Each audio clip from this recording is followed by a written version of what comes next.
l'hôpital psychiatrique de Fleury-les-Aubrais suite à des dénonciations de violences conjugales de la part de mon conjoint sur moi et sur mes enfants.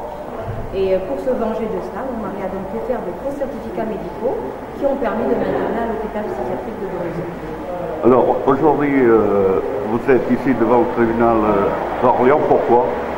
Alors je suis devant le tribunal d'Orléans parce que un fait est que mon mari et le médecin n'ont pas fait des faux certificats, ils ont été condamnés, mais à la date d'aujourd'hui, ce sont des décisions de justice qui me tiennent écartée de mes enfants. Je tiens à préciser que je passe 4 jours et demi par an seulement avec mes enfants, ce qui est vraiment ridicule, et que ce qui m'empêche aujourd'hui d'être une maman comme toutes les autres mamans, ce sont des décisions de justice, et c'est pour ça que je suis devant le palais de justice aujourd'hui.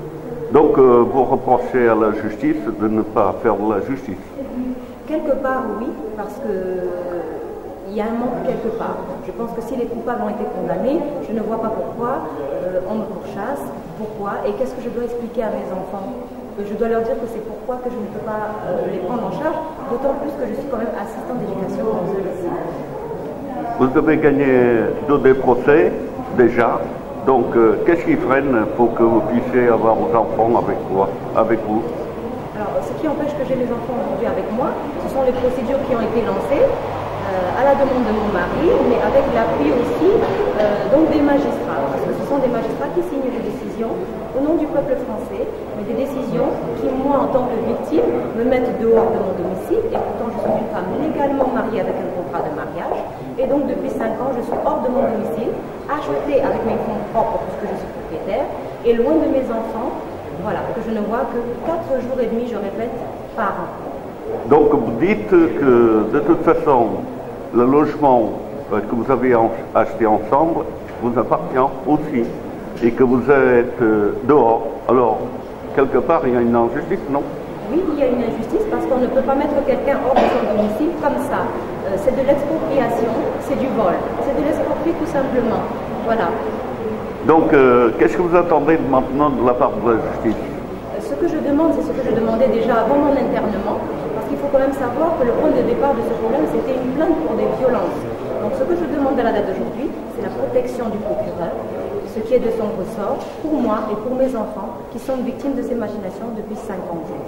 Comment vivent vos enfants cette affaire? Alors mes enfants le vivent très mal, ce n'est pas moi qui le dis, ce sont les décisions de justice. Et dont je peux vous citer quand même 2 paragraphes qui sont très importants. Il y a 2 ans déjà, la magistrate, Madame Dubois, juge pour enfants, mettait dans sa décision que ma fille à 13 ans était dépressive et réclamait la chaleur maternelle et ne voulait plus du tout vivre au domicile paternel. Et que mon fils à 9 ans se jetait par terre à la cantine quand ça le débordait parce qu'il voulait vivre avec sa mère. Voilà. Alors donc la justice est aveugle ou alors elle comprend rien? Alors, la justice, je ne sais pas, mais aujourd'hui, je m'adresse aux citoyens et c'est l'objet de ma marche pour qu'en fait, on puisse me dire pourquoi tout ça, pourquoi les victimes, justement, se retrouvent dehors, pourquoi des coupables se retrouvent dans des maisons, alors que d'autres personnes sont aussi propriétaires de ces maisons, pourquoi 2 enfants ont été privés de leur maman pendant 5 ans, en sachant que si je suis dehors, c'est sur décision de justice. Je ne suis pas en cabane, je n'ai pas sauté le mur de l'hôpital. Voilà. Alors, quel est votre espoir? Alors mon espoir, c'est qu'enfin finalement nous soyons entendus et c'est que le peuple français puisse être informé de ses droits et du fait que l'on n'a pas le droit d'interférer dans la vie des citoyens parce que la Convention européenne dans son article 8 stipule que cet article donc, prévoit que l'État n'a pas le droit d'interférer dans la vie des gens autrement que de ce qu'il est prévu par la loi. C'est-à-dire que l'État ne peut pas comme ça faire tout et n'importe quoi. Voilà. Donc, votre combat n'est pas terminé.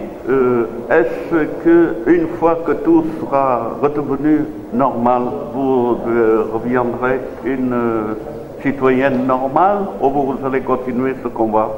Alors, je pense que ce combat m'a profondément transformée. Et je pense que j'ai pris conscience de la nécessité de s'informer et d'informer les citoyens. Parce qu'un citoyen informé, c'est un citoyen qui peut se défendre et qui justement ne va pas tomber dans ces méandres-là. Et si je parle aujourd'hui, c'est pour toutes les femmes qui se taisent, les hommes aussi parce qu'il y en a. Et ce n'est pas normal de maltraiter les autres. Et pour toutes les personnes qui sont mortes sans avoir pu parler.